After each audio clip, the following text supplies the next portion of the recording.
दोस्तों इस वीडियो में हम लोग बात करेंगे साल 1985 की बेस्ट फिल्मों की। उस साल भी बहुत सारी हिट फिल्में आई और उसमें से जो सबसे बड़ी और इम्पोर्टेंट फिल्में थी उनको ही हमने इसमें इंक्लूड किया है। इसके अलावा भी कुछ और अच्छी फिल्में आई थी उस साल में जिसके बारे में हम लोग कभी बात कर सकते हैं।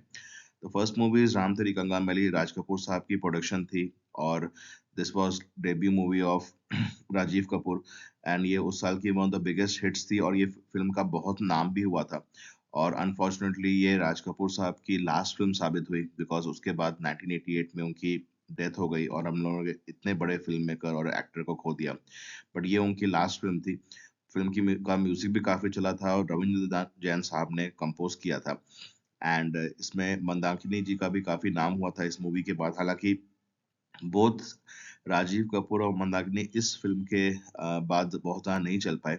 बट ये पूरे 80s की one of the biggest blockbusters में हमेशा काउंट हुई।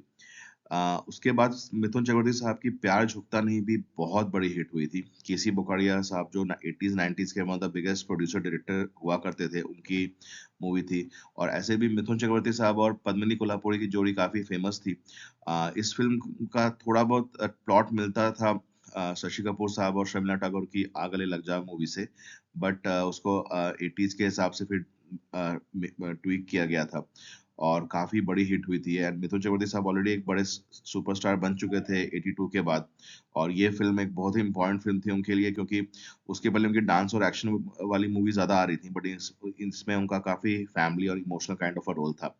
अमिताभ बच्चन साहब ने अपना डोमिनेंस बरकरार रखा मर्द मूवी से जो मनमोहन देसाई की one of the last successful movies थी। उसके बाद उनकी और उनके बेटे की ज्यादा मूवीज नहीं चली। But this Mard was a very very big hit. Movie बहुत ज्यादा कुछ खास नहीं थी compare to other Amitabh Bachchan movies.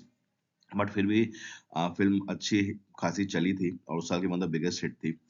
उसके बाद आती है सनी देओल साहब की अर्जुन जो कि एक कल्ट क्लासिक है और जिसको आज भी आप देखें तो आपको वो काफी रिलेवेंट लगेगी और बहुत ही बढ़िया फिल्म थी।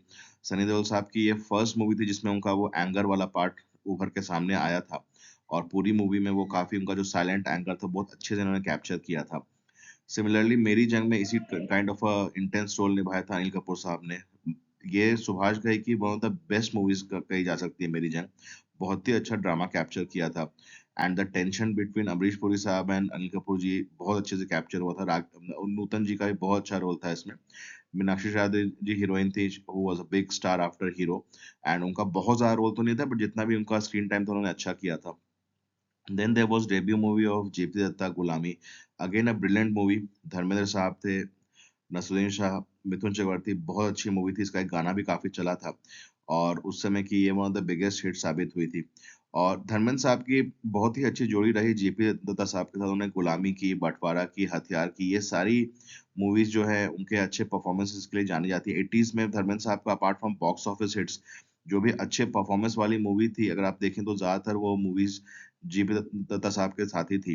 नजरुल शाह साहब का अच्छा रोल था इसमें। मिथुन दा भी थे। इवन मिथुन दा और धर्मेंद्र साहब ने भी कुछ बहुत अच्छी मूवीज की हैं 80s में और अच्छी जोड़ी थी उनकी। देन देयर वाज जितेंद्र साहब की मूवी संजोग विद जयाप्रदा। ये भी बहुत बड़ी हिट हुई थी उस समय की। एंड वैसे भी हम लोग जानते ही हैं कि जितेंद्र और जयाप्रदा जी की जोड़ी बहुत ही फेमस हुआ करती थी और इन्होंने बहुत सारे बड़े हिट्स दिए हैं साउथ के प्रोडक्शंस के लिए। खास करके ये मूवी भी के विश्वनाथ साहब जो कि बहुत ही बड़े डायरेक्टर हैं साउथ के, उन्होंने डायरेक्ट की थी। और ये मूवी इंस्पायर भी एक तेलुगु फिल्म से ही थी। जीवन ज्योति करके एक तेलुगु फिल्म थी। उससे ये इंस्पायर्ड थी। बहुत बड़ी हिट हुई थी उस साल की। उसके बाद अगर बात करें तो केसी बुकड़े साहब की अगेन एक और बड़ी हिट तेरी मेहरबानियां। ये मूवी को जाना जाता है। इस मूवी में जो एक डॉग था उसका भी काफी बड़ा रोल था। जैकी श्रॉफ साहब अपने टॉप पे चल ही रहे थे 80s में और हीरोइन में पूनम ढिल्लन जी थी। ये भी मूवी बहुत बड़ी हिट हुई थी। Then there was a low budget surprise hit Tarzan. इसमें किमी काटकर जी थी। हेमंत ब्रिजेश साहब का डेब्यू हुआ था। उस समय के हिसाब से इनकी जो बॉडी वगैरह थी काफी हटके थी। मतलब उस समय स्टार्स लोग इतने ज्यादा बॉडी बिल्डर नहीं हुआ करते थे but he was one of the first actors जिनकी इतनी अच्छी बॉडी थी। और मूवी एक सरप्राइज हिट साबित हुई थी। ये बी सुभाष साहब की मूवी थी जिन्होंने उसके पहले डिस्को डांसर बनाई थी और कुछ और मूवीज़ बनाई थी। और ये मूवी उन्होंने बोला था कि बस उन्होंने इसलिए बनाई थी बिकॉज़ उनको मिथुन चक्रवर्ती साहब की डेट्स नहीं मिल पा रही थी, तो उन्होंने सोचा कि चलो बीच में एक दूसरी एक अच्छी मूवी बना लेते हैं। एंड ये काफ़ी सरप्राइज़ हिट साबित हुई और उसके बाद काइंड ऑफ इसके सीक्वल बनाने की भी बात हुई थी। देन जो लास्ट मूवी है सागर रमेश सिप्पी साहब की एक कल्ट क्लासिक। ये मूवी ऐसी है जो बॉक्स ऑफिस हिट तो नहीं थी बट इसको हमेशा एक अच्छे और मतलब बेस्ट मूवीज में काउंट किया जाता है। बहुत ही बढ़िया लव ट्रायंगल था बिटवीन ऋषि कपूर, कमल हसन एंड डिम्पल कपाड़िया। बहुत ही अच्छी मूवी है। ये मूवी को ज्यादा रिकॉग्निशन सालों बाद मिली, उस समय वो उतनी हिट नहीं हुई थी और कुछ खास नहीं चली थी। बट बाद में आज इसको हमेशा मतलब classic movies, classic love movies में काउंट किया जाता है। आपकी 1985 की कौन-सी बेस्ट मूवीज़ हैं, आप प्लीज़ बताएँ और अगर वीडियो अगर आपको अच्छा लगा है तो ज़रूर इसको लाइक करें और चैनल को सब्सक्राइब करें।